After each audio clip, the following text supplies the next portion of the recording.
But listen to this hadith. Here about Abu Hurairah radiallahu ta'ala anhu, that the Prophet sallallahu alayhi wasallam, he went out of his home at an odd time of the day, or the night.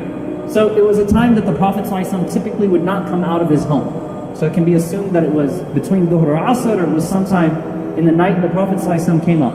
When he walked out, he noticed two people sitting in the masjid, Abu Bakr and Umar.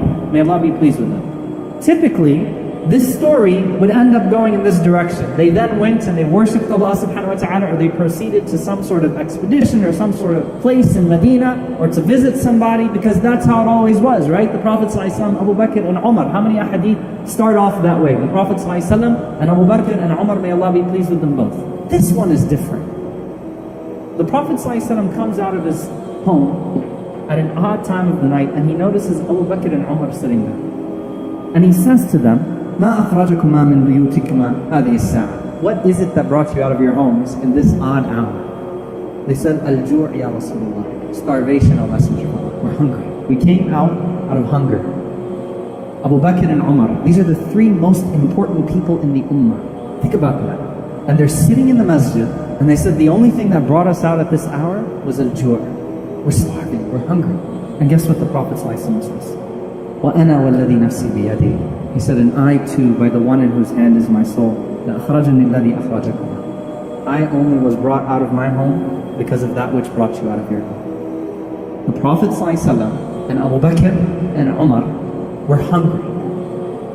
And they were coming out of their home at an odd time of the night because they were hungry. If you just stop and pause at that for a moment. The Prophet ﷺ, who had the most adoring set of followers of any man in history, who had the greatest generation present with him in the Sahaba of the Prophet ﷺ, خَيْرُ أُمَّتِي قَرْنِي, the greatest ummah, the greatest generation of people, the greatest man with the two greatest men of the ummah that were not Prophet, in the masjid, in a prominent place, because they didn't have anything to eat and they could not sleep because of their intense hunger. The man who alayhi salatu wasalam used to have people at his door all throughout the day and night, knocking and calling out to him, always making demands of him, about whom Allah revealed Surah Al-Hujurat. People calling upon the Prophet ﷺ, the Surah of the Hujurat, because they were calling upon the Prophet ﷺ throughout the day, throughout the night, and really harassing him. He was being harassed, alayhi salatu wasalam. To listen to this person, listen to that person, do this and do that, and not being given his privacy, not being given his personal space, alayhi salatu wasalam. And they were hungry. No one noticed that the Prophet ﷺ, Abu Bakr and Umar were hungry. And this is a reality, by the way, that we have to understand, that usually caretakers are never cared for. It's a part of our human psyche. No one thought to ask the Prophet ﷺ if he was hungry. No one thought to ask Abu Bakr or Umar if they were okay. The Prophet ﷺ, who used to go out and would, if he noticed hunger in your face, think of the narrator of the hadith, Abu Hurairah, who once the Prophet ﷺ just knew he was hungry by looking at him and took his hand and found him something to eat for the night. He knew it from your face. The Prophet ﷺ, who spent day and night in the service of the people, feeding the people, no one bothered to ask, Ya Rasulullah, are you hungry? كَانَ خُلُقُهُ الْقُرْآنِ. His khuluq, his character was the Qur'an. تَحْسَبُهُمْ أَغْنِيَاء. You would think that these people are sufficed because of their ta'affuf, because of his modesty, sallallahu alayhi wa sallam. It never showed. He was smiling, he looked fine. The Prophet ﷺ never showed discontent with his companions. He never showed them that he was hungry. He never showed them that he was in need. In fact, the only time he did it, sallallahu alayhi wasallam, was when Umar radiallahu anhu, one of the three hungry men at that time, walked up to the Prophet ﷺ in the battle of Ahzab in the Khandaq and pulled up his shirt and showed the Prophet ﷺ that he had a stone tied to his stomach because of how hungry he was. And the Prophet ﷺ pulled up his shirt and he had two stones tied to his. That's the only time he ever disclosed his situation, alayhi salatu wassalam. كان خلقه القرآن. He was a walking Qur'an. You know what? This is the implementation of لا نريد منكم جزاء ولا شكورا إنما نطعمكم لوجه الله. We feed you for the sake of Allah. We don't want anything from you. No thanks, no gratitude, no compensation. Abu Bakr radiallahu anhu and Umar, who were competing in serving the people in the obscure parts of Medina, were hungry. It's not an excuse for the ummah. That doesn't mean the community got a free pass. Like, oh, okay, well, it's their fault. No, it's not their fault. People need to pay more attention. The volunteers, the caretakers, those who lead in whatever capacity, they also need to be cared for, because if they're cared for, they can care for better. But out of their akhlaq, it didn't show. So these three men, subhanAllah, the Prophet ﷺ, Abu Bakr and Umar, all gathered together hungry. And so he is living his own example, alayhi salatu wasalam, and that's the peak of service and not having any expectation of the people. Far from living like a king, the Prophet ﷺ was living poorer than everyone else that he was serving. And he never complained to the people. Story continues. The Prophet ﷺ said to them, "Qumu, get up and let's go find some food." The Prophet ﷺ, the greatest creation, the greatest human being ever alive, and Abu Bakr and Umar, the greatest men of this ummah, walking around hoping that someone will find them and give them food. They come to the house of one Ansari man, and the Ansar were a generous group of people, and the woman of the house was there, and you imagine opening your door at this strange time of the night, and who's at your door? The Prophet ﷺ, Abu Bakr and Umar. Something must really be wrong. This is probably a death announcement. I mean, how does this happen where these three people show up at my house in the middle of the night?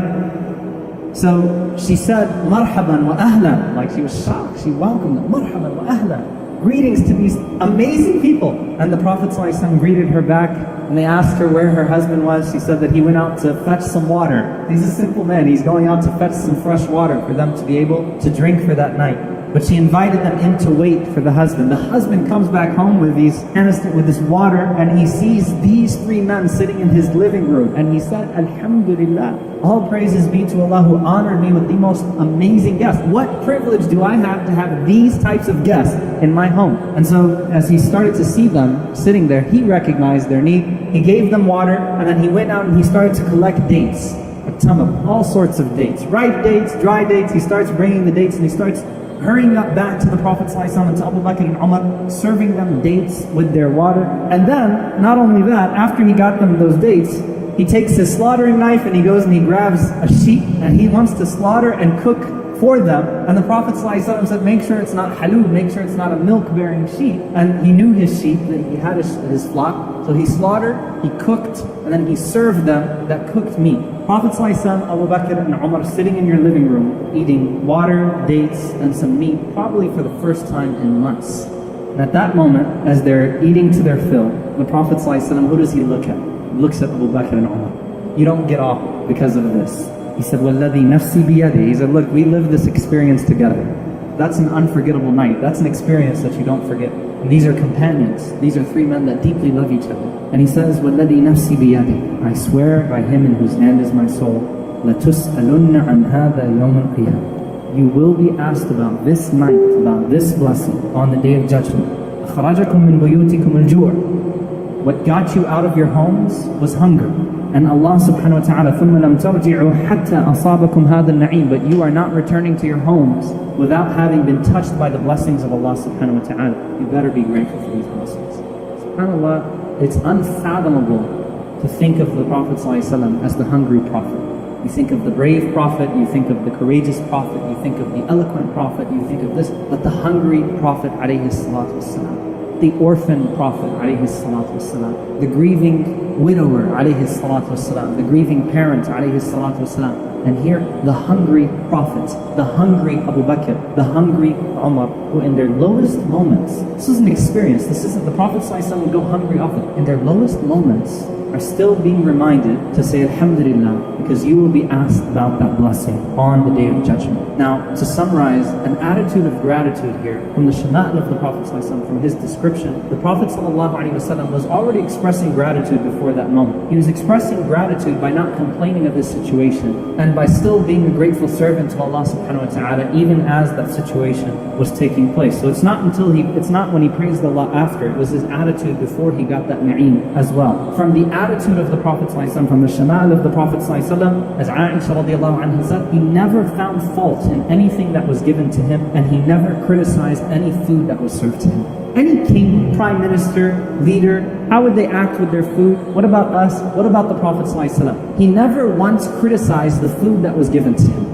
Not once. He never criticized a gift that was given to him. Anything that was given to him, the Prophet ﷺ showed gratitude. If he didn't like the food, he simply didn't eat it. But he wouldn't look down upon it or talk down the gift or whatever was served to him, because that would be in gratitude, not just to the person who gave that gift or served that food, but to the one who provided that in the first place. He wasn't inclined. There wasn't a slip up. The Prophet ﷺ never showed ingratitude for anything that was given to him or criticized it, whether he was in Mecca or whether he was in Medina. And Aisha radiallahu ta'ala anha, she says that 3 hilals, 3 crescent moons, meaning 3 months, would pass upon us, and the only meal we had in our homes were al-aswadan, the 2 black things, al-ma' wa tamar, water and dates. That's all we would have. If you had water and dates in the place of a meal, and someone asked you, did you have dinner? Would you say, yeah, I had dinner, alhamdulillah, I had dates and water? You wouldn't even say that. You wouldn't even call that a meal. That was the food of the Prophet ﷺ many times. Those were his meals. How do we get down to this? There's a practice. Allah challenges you now. وَإِن تَعُدُّوا نِعْمَةَ اللَّهِ لَا تُحْصُوهَا. If you were to count the blessings of Allah subhanahu wa ta'ala, you would not be able to do so. If you took one blessing Allah gave you and tried to count the blessings within that blessing, you would fail. I would fail to be able to fully count those blessings from Allah subhanahu wa ta'ala. Secondly, always find something good to say about your situation. If people are complaining, find something good about the situation. If people are talking down something, talk it up. Always. وَأَمَّا بِنِعْمَةِ رَبِّكَ فَحَدِّثْ. Speak of the blessing of your Lord. Show that gratitude. Make sure that it's vocalized. Make sure that you're saying alhamdulillah for what it is that's been provided to you. Try to pay attention to the things that others are not paying attention to. You know, you read all these websites on how to show gratitude. The first thing they say is a gratitude journal. Write it down. Allah already said it. وَإِن تَعُدُّوا نِعْمَةَ اللَّهِ لَا تُحْصُوهَا. Count your blessings. Sufyan al-Thawri rahimahullah would make it a point to actually sit there and count the blessings of Allah subhanahu wa ta'ala. What can I be grateful for that I wasn't paying attention to today? Something that came very simple to me. Say alhamdulillah for them. Always say something good about the situation that you are in. Find something to say good about that situation, even if everyone or everything around you is pointing towards the bad of that situation. And the last thing, don't you ever feel entitled. We are not better than those people that are dying in the cold right now. We don't deserve it more than them. Our ahwal are a test for us, our state is a test for us, and their state is a test for them.